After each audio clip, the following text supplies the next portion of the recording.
Assalamualaikum warahmatullahi wabarakatuh. Perkenalkan, nama saya Hoiria, NIM 1198009. Kali ini saya akan memenuhi UTS Makul Perbandingan Mazhab. Nah, yang sebelumnya yang saya hormati dosen pengampu perbandingan mazhab, yakni Pak Miska di LCH MHI. Semoga selalu diberikan kesehatan, sehat walafiat, amin amin ya rabbal alamin. Nah, kali ini saya akan menjelaskan beberapa rangkuman dari materi kedua hingga materi ketujuh. Nah, materi yang kedua itu adalah mengenai metode hukum istinbat, hukum yang disepakati oleh ulama fikih dan yang masih diperdebatkan oleh ulama fikih. Nah, secara etimologi, istinbat itu berasal dari kata bahasa Arab yang berarti air yang keluar dari dalam sumur yang pertama kali digali. Nah, sedangkan secara terminologi, kata istinbat berarti upaya mengeluarkan makna dari nas, yaitu Al-Quran dan Sunnah, yang berkaitan dengan hal-hal yang sulit dan penting dengan mencurahkan kekuatan nalar dan kemampuan secara optimal. Nah, secara bahasa, kata istinbat ini berasal dari bahasa Arab, yaitu yang berarti mengeluarkan, melahirkan, menggali dan lainnya. Nah, kata dasarnya adalah yang berarti air terbit dan keluar dari dalam tanah. Nah, istinbat di sini adalah suatu upaya menggali dan mengeluarkan hukum dan sumber yang terperinci untuk mencari hukum syara' yang bersifat dhanni. Ya. Sedangkan pengertian mazhab menurut bahasa yaitu berasal dari siro masdar mimi, itu kata sifat, dan isim makan. Nah, kata yang menunjukkan tempat yang diambil dari fi'il madi. Nah, zahaba yang berarti pergi, bisa juga berarti al-ra'yu yang artinya pendapat. Nah, menurut istilah meliputi dan pengertian yaitu mazhab adalah jalan pikiran atau metode yang ditimpa oleh seorang imam mujahid dalam menetapkan hukum suatu peristiwa berdasarkan kepada Al-Quran dan hadis. Nah, mazhab adalah fatwa atau pendapat seorang imam mujahid tentang hukum suatu peristiwa yang diambil dari Al-Quran dan hadis. Yang B adalah dalil hukum yang disepakati. Nah, dalam saat itu ada dalil hukum yang disepakati oleh para jumhur ulama, itu berdasarkan penelitian yang dapat dipastikan para jumhur ulama bersepakat, yaitu mendapatkan 4 sumber, yaitu dari dalil dari Al-Quran, hadis, qiyas, dan juga ijma. Nah, itu. Jadi akan tetapi Hasan, guru Persatuan Islam, itu menganggap muskil terjadi ijma, yaitu terutama setelah masa sahabat. Nah, demikian juga Muhammad Hudraibah. Para ulama dari kalangan mazhab Zahiri dan para ulama Syiah dari kalangan Akbari tidak mengakui al-qiyas sebagai dalil yang disepakati. Nah, al-qiyas itu kan adalah suatu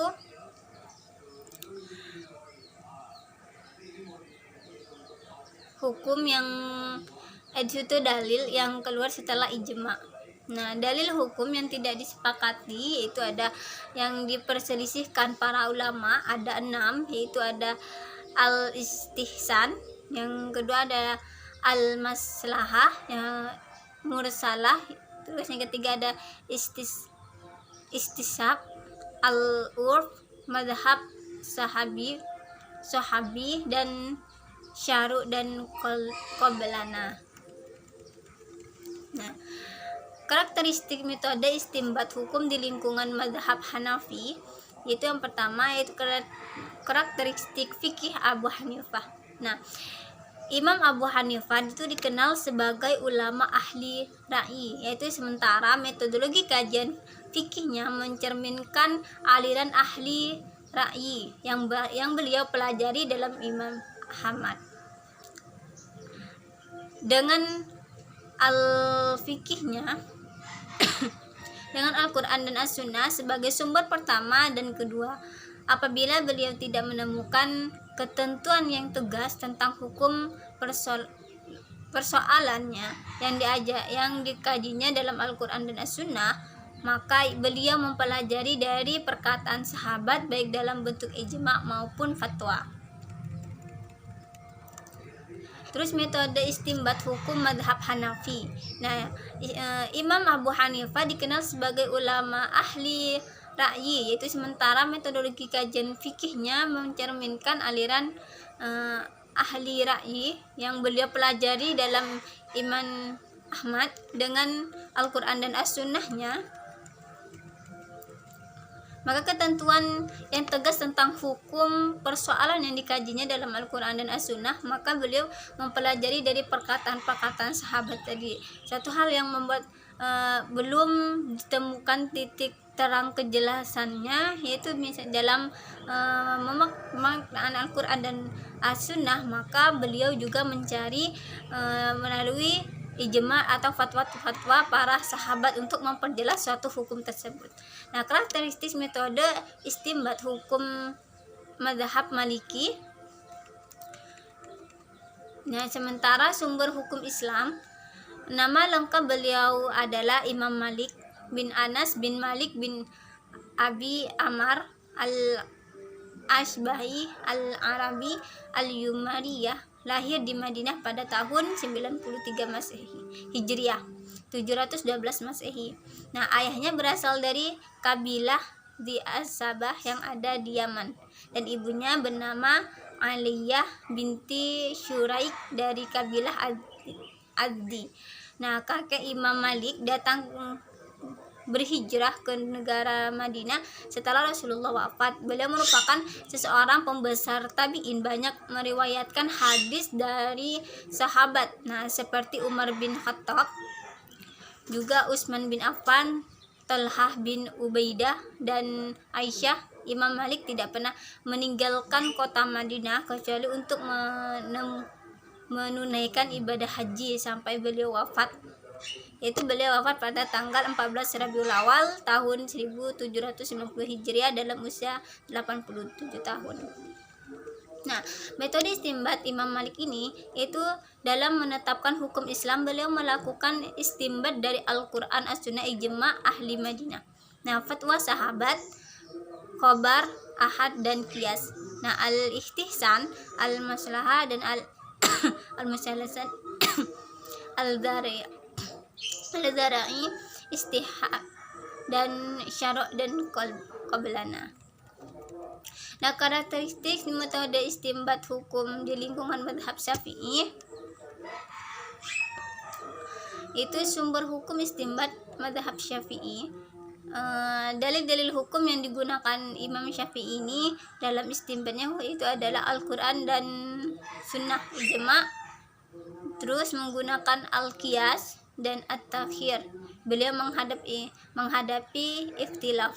Nah, menurut Hasan Khalil, dalam istimbat hukum Imam Syafi'i menggunakan 5 sumber, yaitu nas Al-Quran, terus As-Sunnah, ijma', pendapat dan para sahabat, qiyas, istidlal, kaul qadim, dan kaul jadid. Nah, contoh keputusan istimbat mazhab Syafi'i ini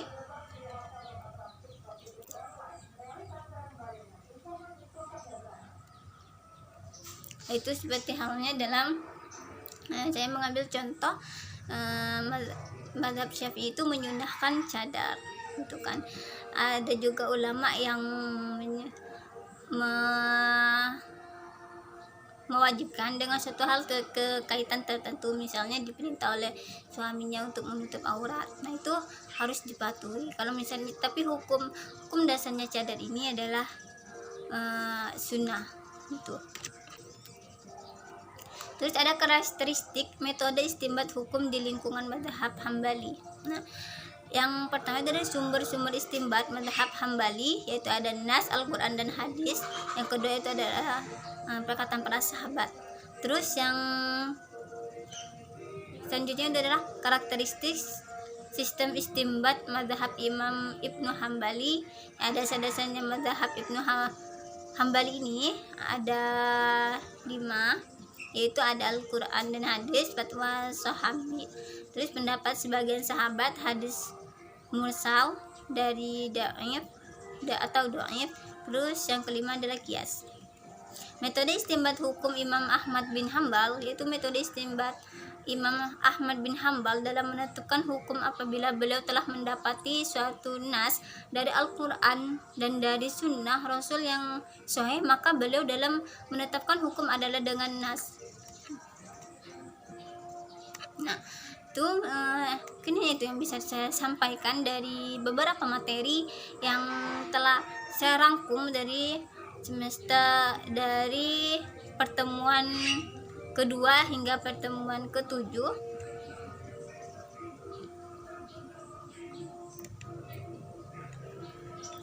Memang ada banyak perbedaan mengenai beberapa mazhab, yaitu seperti mazhab Hambali, Maliki, terus ada mazhab Syafi'i. Nah, memang ada beberapa keselisihan, namun sebenarnya itu mereka memiliki dasar yang kuat, masing-masing yang kuat, karena mereka berdasarkan Al-Quran, hadis, ijma, qiyas, dan juga perkataan-perkataan para sahabat.